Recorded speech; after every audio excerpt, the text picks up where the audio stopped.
Good morning, everyone. Welcome back to Coffee and Headlines, our morning get together live here on Facebook, where we're thrilled that it's Saturday. Today, it's Saturday, March 11, the end of a really awesome week. It is a pleasure to see you here, as always, as we exchange headlines from our city, state, and country with your ideas, questions, and suggestions about how to best connect with our city and with each other as a community of English speaking locals living here in Puerto Vallarta.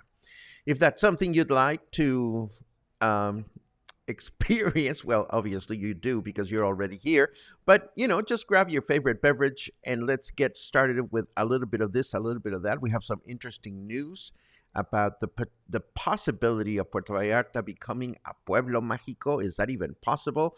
We have other news, including more information about what's going on at the Las Juntas Rotary and the possibility of an underpass there. And oh dear, I overindulged yesterday, but I made a wonderful discovery about a restaurant, and you may want to know about that as well. So, as always, if you're new to the live experience, feel free to let us know with a comment that reads new, and we'll give you a nice little welcome. If you have something really important that you wish to share, please add a capital letter Q at the beginning of your comment, and we'll make sure to look for it during our comment section later on.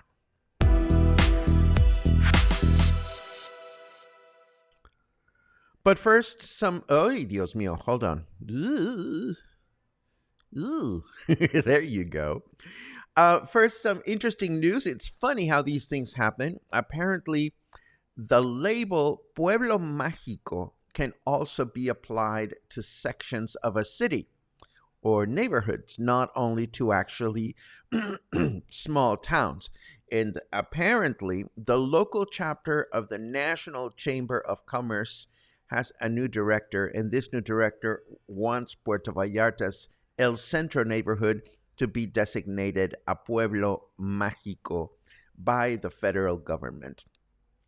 Curiously enough, Jalisco's Secretary of Tourism, Vanessa Perez Lamas, had no idea about this initiative, or this intention rather, but when asked about it, she said that she would more than gladly back the proposal, but she also invited everyone to keep in mind that for this to happen, the actual municipal government has to be on board. Let's unpack that for a second. I don't know all the specifics, but I do know that in order to request the designation of a pueblo mágico or a magical town, as a city or a town, or in this case, a neighborhood, has to meet some very specific guidelines that have to do with design and construction and preservation of old buildings and cultural issues and so forth and so on. So if you get approved, you get all kinds of federal funding for your particular town or designated area. But it comes at a price because if you don't maintain these standards, um, the designation can be actually removed. So whether this will work out for Puerto Vallarta or not remains to be seen. At this point, it is just an intention. Moving right along, I want to give you more information on this business of placing an underpass in the Las Juntas Rotary. Yesterday, we reported on Mayor Michel's press conference in which he announced a series of public work improvements throughout the municipality worth 232 million pesos that would be handled with municipal funds, and that included the possibility of finding additional funds for an underpass at the Las Juntas Rotary. Today, we learned that this underpass alone would require almost twice as much money than for all the projects combined. It would require close to 400 million pesos for its execution. There are already conversations taking place with the Secretary of Communications and Transportation in order to see if the project can be earmarked in the following fiscal cycle, as apparently the project has already been developed and all it needs is securing a few permits. What are we talking about here? Well, if you consider that it's really not a rotary because it's not round, it's more oval shaped, but that spot where the new Puerto Vallarta letters are located, this place combines the intersection of traffic that's coming and going from a number of places, and it has become increasingly jammed, particularly during rush hour, with traffic coming from Nayarit, traffic coming from the highway, and of course coming from Puerto Vallarta proper. An underpass here would be divine, but we don't know exactly when or how this would be implemented in the city. A special exhibition about tequila production was installed at the airport in commemoration of National Tequila Day, which is coming up. It is celebrated in Mexico on the third Saturday of March every year. So, in an opening event, Alfonso Mojica, who oversees the tequila production, the National Chamber of Tequila Industry, I'm sorry, he announced that tequila production nowadays is higher than 651 million liters, um, and that's what was produced last year. And this is available to the world, over 2,150 different brands, and all of that booze, exportation for last year was higher than 416 million liters, or 2/3 of the annual production. That's a huge amount of margaritas. And annual production this year is expected to increase by 7%. Now, it is worth considering, and we don't think about this, but because I know these facts, I thought I would share them with you. Whenever you are going down the road to Guadalajara, for example, and you start approaching the city and you start seeing all those agave plants on the road, it's clear to see that tequila being produced in Jalisco, most of those plants that we see along the road are eventually going to become or be transformed into tequila. But you may not know this.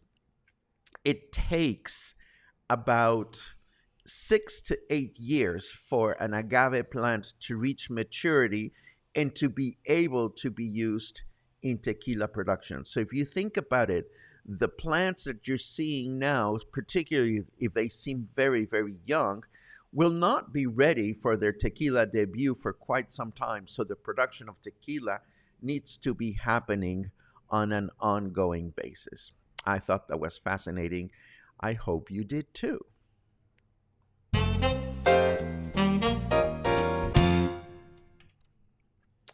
That cloud looks like you're getting your limbs torn off by my patent pending torture device. Well, that is our snarky weather. being friendly as usual. 21 degrees right now. Humidity is at 44%. And of course, our temperature in Fahrenheit degrees is 70 degrees at present time. Our weather forecast for the weekend says today is going to be a partly cloudy day with a high of 30 and a low of 19. Tomorrow, Sunday, a clear day with a high of 30 and a low of 17. And we begin next week with a clear day, a high of 30 and a low of 18. Our temperatures getting a little bit warming as days go by? Absolutely. Now, moving right along, I want to tell you that once upon a time, Parque Hidalgo looked very different. In fact, it was built 50 years ago over what used to be an old graveyard. And that alone made or must have made a bunch of locals grumble when it was originally built. By the time I moved here in 2001, the trees in Parque Hidalgo had grown considerably, and in fact, it was considered a dangerous park to walk through at night. I actually don't remember ever walking through Parque Hidalgo before it was converted back in 2005 into what we know today with an underground parking lot. But of course, when it was proposed, building an underground parking lot implied going into the old graves, something that many old time Puerto Vallarta locals did not see with kind eyes. So 11 years ago, yesterday, the city of Puerto Vallarta had to use force to remove a large group of locals who had planted themselves in the park and simply would not leave. Now, what happened to the old graveyard's tombstones they most likely found when they started digging for the parking lot? Well, that's a mystery to me, but I'm sure there's got to be books written about this, and this is something that is worth asking around for those people that have lived here for a long while. Let's see. Twitter Blue, a service available to those who wish to verify their Twitter account, has arrived in Mexico at the tune of 1,520 pesos a year or 145 pesos a month. This will allow you to edit your tweets, load videos in higher resolution, and other amenities. In case you use the service a lot, I don't use Twitter all that much, but I thought you would want to know. And of course, yesterday you started asking about when our next spring, our meet and greet is going to take place. And I quickly put the balls in motion and talked to Gina, and we've scheduled it. And it is set for Wednesday, April 19 from 6 to 8 at Whiskey Kitchen, of course. I hope you will have a chance to join us, and I will leave you with the event, the Facebook event URL, so you can save it to your calendar. Now, I have a confession to make. Yesterday, I overindulged. And this is the last adventure that I will share with you before we move into our chit chat section.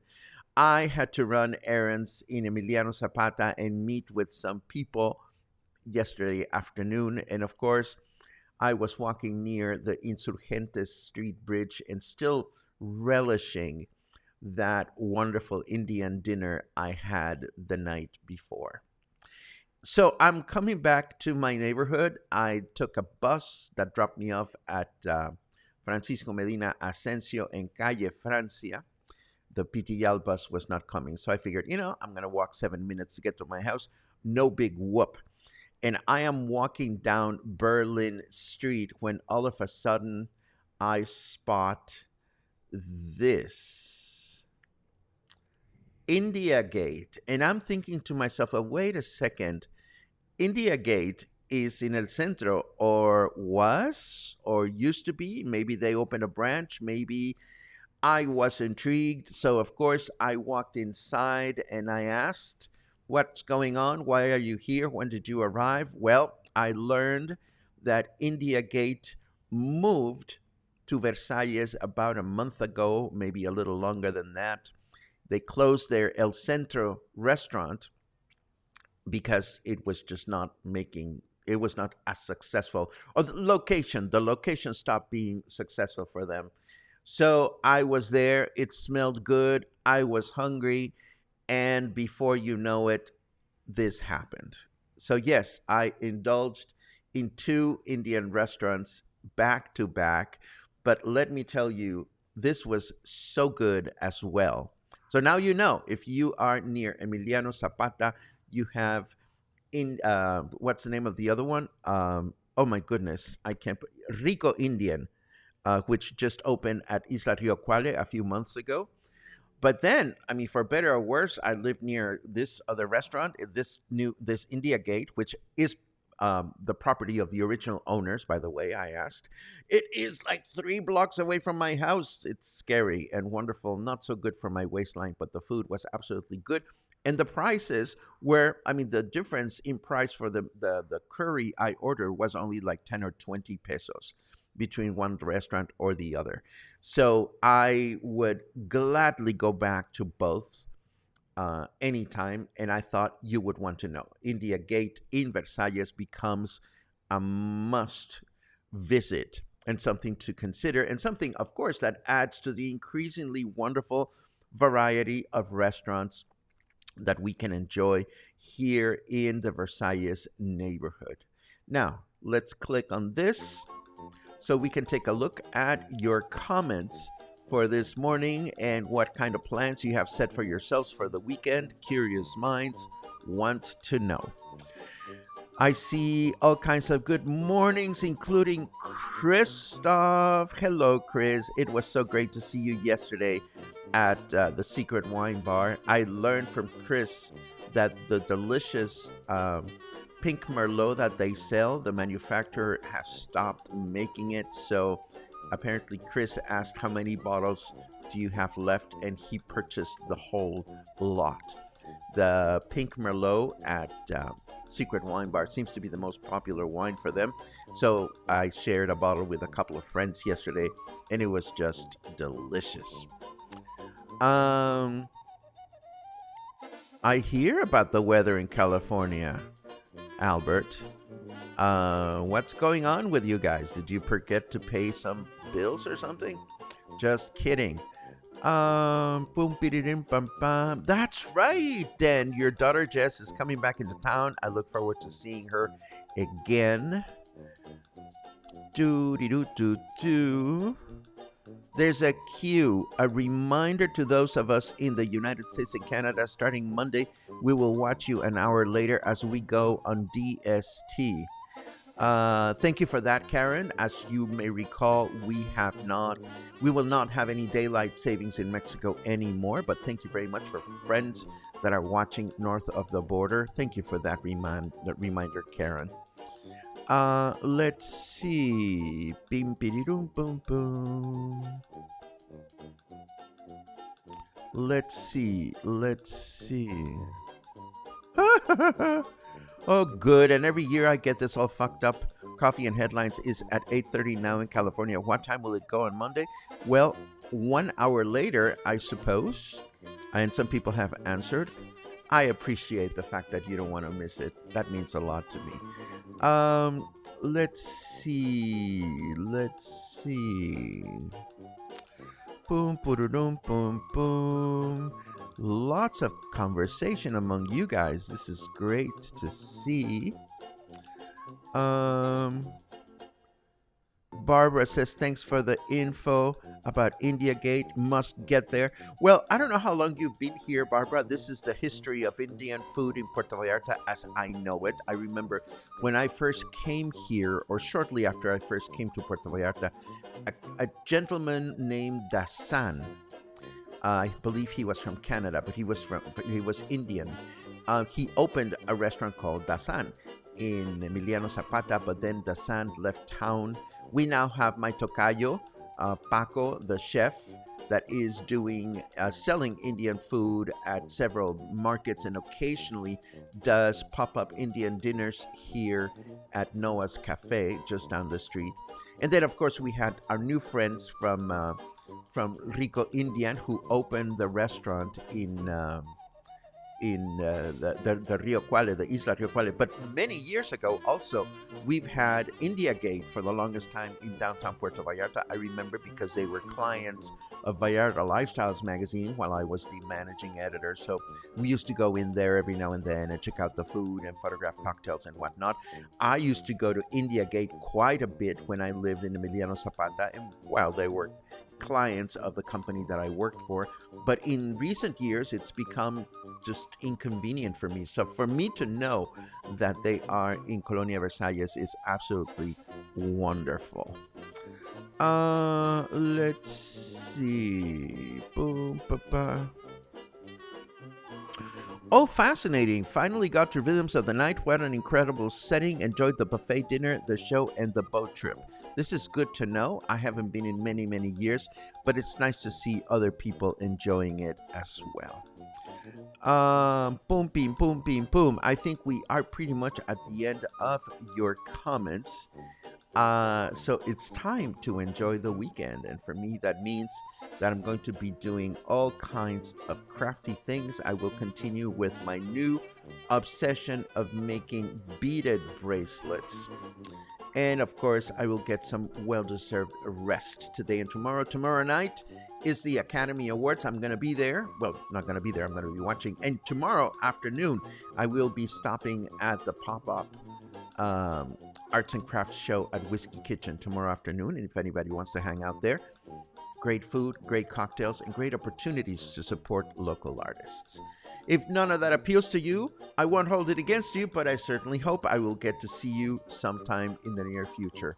Have an awesome weekend. Stay kind, stay happy, and stay in touch.